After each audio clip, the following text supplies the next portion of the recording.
ഒരു കോളർ ലൈനുണ്ട്, ആരാ നോക്കാം. ഹലോ, ഹലോ, അസ്സലാമു അലൈക്കും വറഹ്മത്തുള്ളാഹി. വലൈക്കും സലാം വറഹ്മത്തുള്ളാഹി. പീസ് റേഡിയോ ഓൺലൈൻ അലിജാബ പ്രോഗ്രാമിലേക്ക് സ്വാഗതം. ആരാണ് വിളിക്കുന്നത്? ഞാനും നാദാപുര. ഓക്കെ, ചോദിച്ചോളൂ. പിന്നെ പിന്നെ ഞാൻ എനിക്ക് ഉപ്പാന്റെ സ്വത്തിന്റെ പിന്നെ ഒരു കാര്യം ചോദിക്കണം.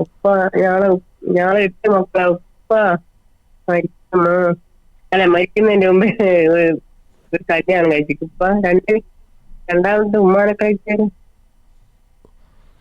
അപ്പം പിന്നെ എനിക്ക്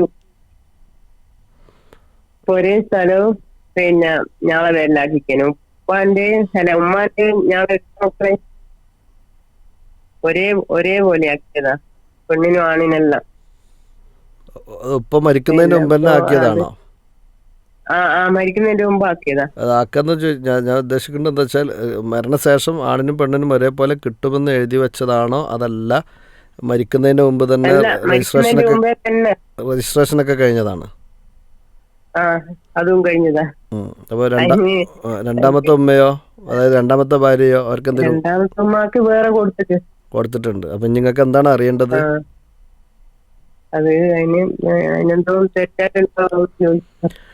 അതായത് ഒരാൾ ജീവിച്ചിരിക്കുന്ന കാലഘട്ടത്തിൽ അദ്ദേഹത്തിൻ്റെ സ്വത്ത് അദ്ദേഹത്തിൻ്റെ മക്കൾക്കിടയിൽ മാന്യമായ രൂപത്തിൽ, അവർക്ക് പ്രശ്നമുണ്ടാകാത്ത രൂപത്തിൽ ഒരുപോലെ വിഹിതം വെച്ച് നൽകി കഴിഞ്ഞാൽ പ്രശ്നമില്ല.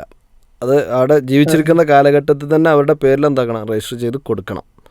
അങ്ങനെ രജിസ്റ്റർ ചെയ്ത് കൊടുക്കുമ്പോൾ അത് മറ്റു അവകാശികളെ തടയുക എന്ന ലക്ഷ്യം ഉണ്ടാകരുത്. അതിപ്പോൾ നിങ്ങൾ 8 മക്കൾ എന്ന് പറഞ്ഞാൽ 8 അതിലാണും പെണ്ണൊക്കെ അല്ലേ? 4 ആണും 4 പെണ്ണുമാണ്. എന്നാൽ പിന്നെ വേറെ പ്രശ്നങ്ങളൊന്നും അതിൽ വരുന്നില്ല. അതേസമയത്ത് സാധാരണ ഇതിൽ ഇങ്ങനെ ചെയ്യാറുള്ളത്, പെൺകുട്ടികൾ മാത്രമുള്ള രക്ഷിതാക്കൾ എന്താവും, അതവിടെ സഹോദരന്മാർക്ക് സ്വത്ത് പോകുമോ, ഉപ്പാക്ക് സ്വത്ത് പോകുമോ എന്നൊക്കെ പേടിച്ചിട്ട് അങ്ങനെ ചെയ്തേക്കും. അങ്ങനെ ചെയ്തേക്കുണ്ട് എന്തായിരുന്നാലും ശരിയല്ല.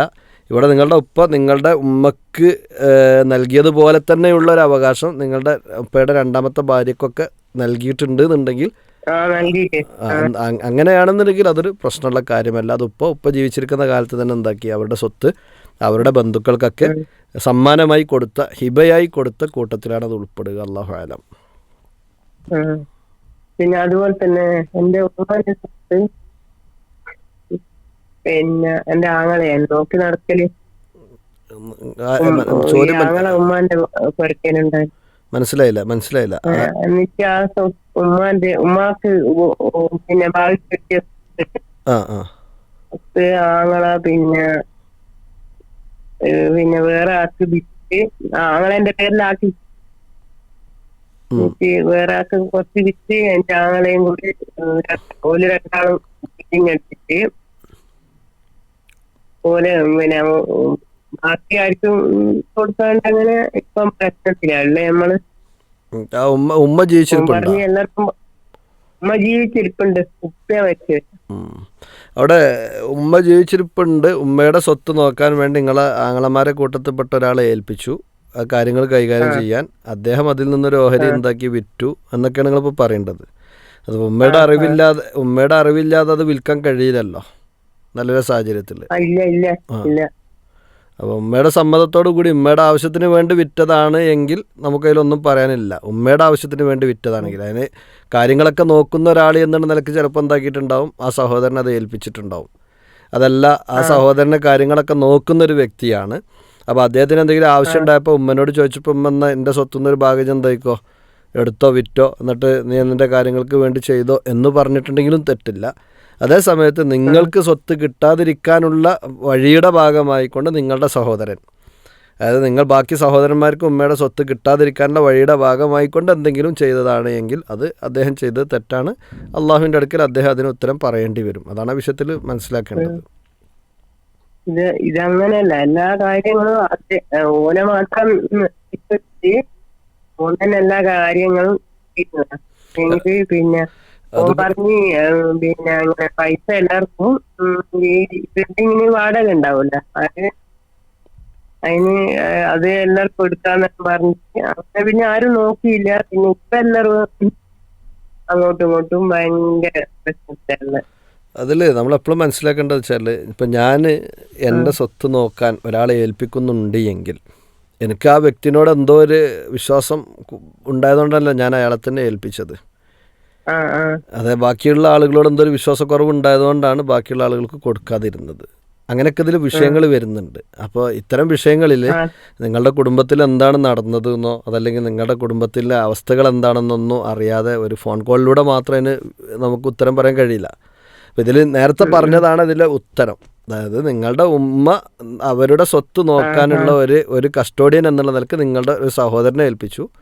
അദ്ദേഹം അത് മാന്യമായ നിലക്ക് നോക്കുന്ന സമയത്ത് ഉമ്മ അദ്ദേഹത്തിനൊരു ഓഹരി അതിൽ നിന്ന് കൊടുത്തു എന്ന് പറഞ്ഞാൽ അത് നിങ്ങൾക്കിടയിൽ ഒരു വിഭാഗീയത ഉണ്ടാക്കുന്നതിൻ്റെ ഭാഗമായിട്ടാണ് ഉമ്മ കൊടുത്തതുകൊണ്ട് ഉമ്മ കുറ്റക്കാരിയാണ്.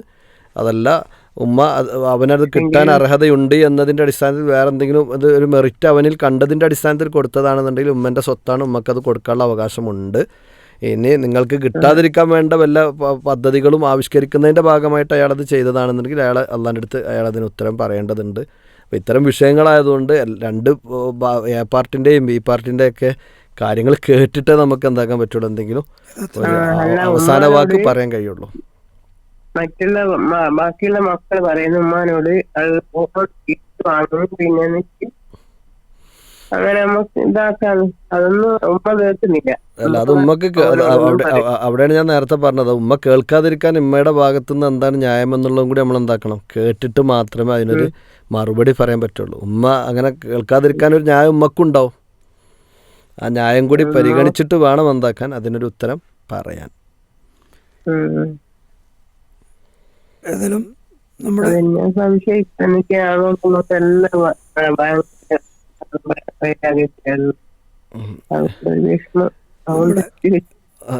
പ്രശ്നമൊന്നുമില്ല. നിങ്ങൾ അതിന്മേൽ വിഷമിക്കേണ്ട ആവശ്യമൊന്നുമില്ല. ദീനീപരമായി കൊണ്ടാണ് കാര്യങ്ങൾ മുന്നോട്ട് പോകുന്നതെങ്കിൽ യാതൊരു പ്രയാസം ഉണ്ടാകേണ്ട ആവശ്യമില്ല. ഇല്ലെങ്കിൽ നിങ്ങൾക്കതിൽ ചെയ്യാവുന്നത് നിങ്ങളുടെ തൊട്ടടുത്തുള്ള മുസ്ലിം മഹല്ലുമായി ബന്ധപ്പെട്ട് അവിടെ ഈ വിഷയങ്ങൾ കൈകാര്യം ചെയ്യുന്ന ആളുകളുടെ മുമ്പിൽ വെച്ച് മാന്യമായ രൂപത്തിൽ ഈ കാര്യങ്ങൾ സംസാരിച്ച് നമുക്കതിലൊന്നും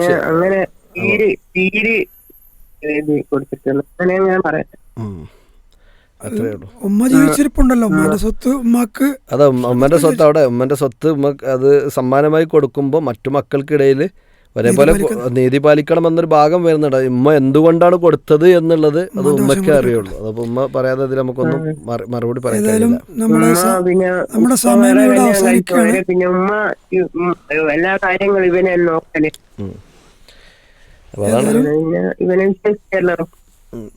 അവർ നിങ്ങളെല്ലാവരും കൂടി ഒന്നിച്ചിരുന്നിട്ട് ഒരു മാന്യമായ രൂപത്തിൽ ചർച്ച ചെയ്ത് അതിന് പരിഹാരം കാണുക മാത്രമാണ് അതിൽ വഴിയുള്ളൂ. ഇൻഷാ അല്ലാഹ് അള്ളാഹു കാര്യങ്ങളൊക്കെ എളുപ്പമാക്കി തരട്ടെ. ഉമ്മല്ലേ ആദ്യം പറയണ്ടേ, പറയുന്നില്ല. ഏതായാലും നമ്മുടെ സമയം ഇവിടെ അവസാനിക്കുകയാണ്. ഇനി നിങ്ങൾ കൂടുതൽ വിഷയങ്ങൾ പീസ് റേഡിയോ അൽ-ഇജാബ ഫീഡ്ബാക്ക് ടെക്സ്റ്റ് വഴി നിങ്ങൾക്ക് അയക്കാം. അള്ളാഹു ഇൻഷാ അല്ലാഹ് കാര്യങ്ങൾ എളുപ്പമാക്കി തരട്ടെ എന്ന് പ്രാർത്ഥിക്കുകയാണ്.